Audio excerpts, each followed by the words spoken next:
Okay then guys, what is going on? Cloud Plays here and welcome back to another video here on the channel, and today we're inside of Star Wars Jedi Survivor and we have got an absolutely awesome piece of information regarding companions thanks to IGN first article that was posted up just a matter of days ago now. This goes into great detail around companionships from AI inside of the game, and this is absolutely massive. This for me is a really good feature and I'm looking forward to diving into it. We did see a little bit of companionship in the original game, but nothing like this. If you haven't already, smash that beautiful blue thumbs up and subscribe with post notifications turned on. It'd be greatly appreciated. And we did reach 50,000 subscribers. Therefore, we are going to be announcing the winner of the giveaway of the Xbox Series S Plus, a game of their choice, and getting in contact with you guys. So make sure you stay tuned to the channel as we're going to be announcing that later on this week. With that being said, let's dive in to the video. So in the original Star Wars Jedi Fallen Order, we do know that the game was primarily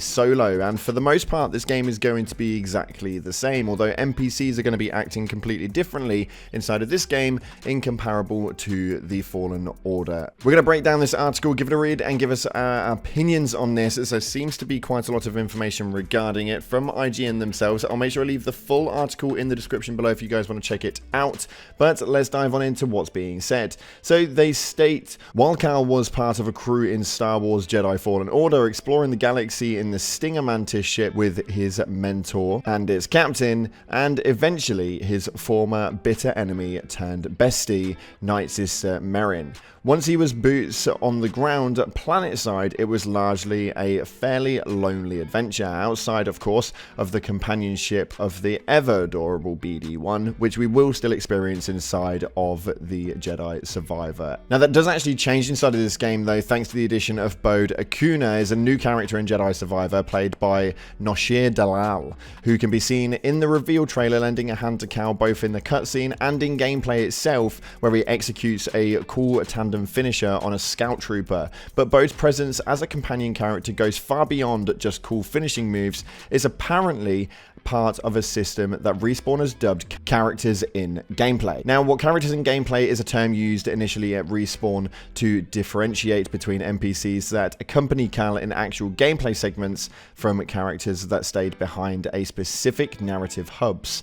As senior game designer Jason Zhu explains, there was a desire for NPCs to be used as guides in the levels, and while talking it through, one led to another, and until people were starting to wonder, why don't we have NPCs travel and fight alongside Cal? Now this is something which has been in quite a lot of other games previously. It's not really a new feature, although this is a new feature for Jedi Survivor, as obviously we didn't experience it previously in the Fallen Order. Like I say, we did have it a little bit at the end boss where Merrin was actually a part of that, and it was a really big feature. We don't want to ruin it too much for those of you guys who are playing it now, as I know a lot of people didn't play this original episode for this, so the Fallen Order is being played by a lot of you guys. I saw in the comments some of you guys playing it for the first time, so I'm really excited to see your guys' opinions on this and how it's going to base versus the Jedi Survivor. Now the team then evaluated whether implementing such a system was feasible with the tech that they had, and ultimately decided that it was worth the time and effort to create a system that allowed for companions to join Cal in battle. There was even a precedent already set back in Fallen Order, like we stated earlier on, with the boss battle against Malicos, where Merrin supports you throughout the battle. That served as their jumping point, and that's kind of really where they based it off of, and the inspiration behind it was actually mainly around that boss battle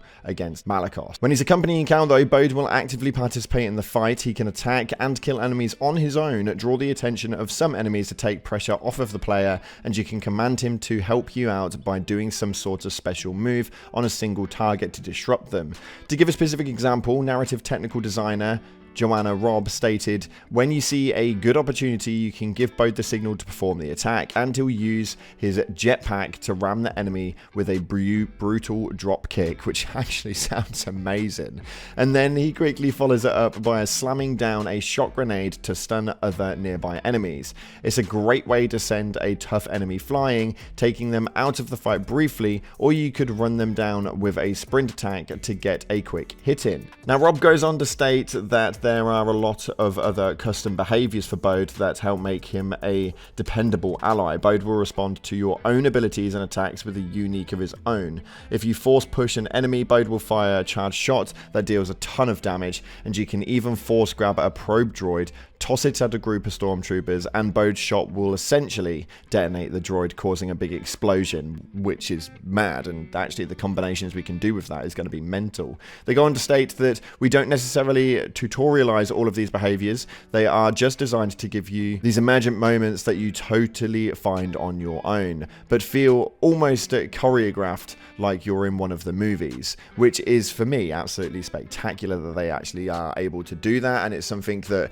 we are now able to kind of venture around with. If it makes it so it's not a tutorial aspect, it does mean that we are going to be able to play around with different features and be able to see what it is that we can actually do with Bode, and the combinations could be absolutely mental, generating our own story as if we were in one of the films. Now, this doesn't happen all of the time though, as they do state that to not expect Cal to always have someone covering his six. He needs to be able to think very quickly about where he should go and how to get there, and the motion matching system allows the animations to drive his movement, which makes him more responsive and dynamic than other AI characters. It really makes him feel like he's on the same level as Cal as a character with agency in the world, not just a combatant who happens to be by your side, explains Rob. They go on to state not to expect Cal to always have someone covering their six though. According to both Rob and Zoo, the prevalence of companion characters is really driven by the story. If you're spending time exploring all of the planet's side content, Bode will stick around on the Mantis. There's a nice rhythm to it. When the plot is reaching a peak, the companion will give extra momentum to both the narrative and the gameplay, which for me is a really good way of kind of pushing this one forward. There's nothing worse than when you are actually trying to explore everything, just having somebody running around and attracting enemies that you didn't really want to fight, or pushing into areas that you didn't really want to go into. But as far as to whether or not there will be more companion characters than just Bode, Rob did say that Bode will be the first character that Cal will team up with, rather than talk about characters that would be joining Cal as a combatant companion. She preferred to rule one out. I'm sure many fans of the first game are dying to know if everyone's favourite member of the Mantis crew, the stowaway boggling that Cal adopts, will also be a character of the character in gameplay, and I regret to say they will not, which is actually really disappointing. I'm kind of gutted to see that that's the case. Was really hoping that they were going to have that as a bit more of a narrative inside of the game. But as an overall though, this article is actually really amazing and really insightful, and we kind of really do gather that the companionship behind people inside of this game could really interpret quite a large gameplay style on how it is that we're going to really play through this, and the way that we can actually combat is going to be so different compared to Fallen Order that even though the game does look the same, it feels the same. Being able to make different combatant moves and stuff like that with all of the different stances that we've already got should mean that this game should play completely differently in hindsight. I'm really excited for it, but I want to know what your guys' opinions are down in the comment section below. Thank you so much again for watching, guys. Appreciate all your faces. If you haven't already, slap that beautiful blue thumbs up, subscribe, post notifications turned on. Appreciate your faces, and as always, up until the next time, I'll see you in the clouds.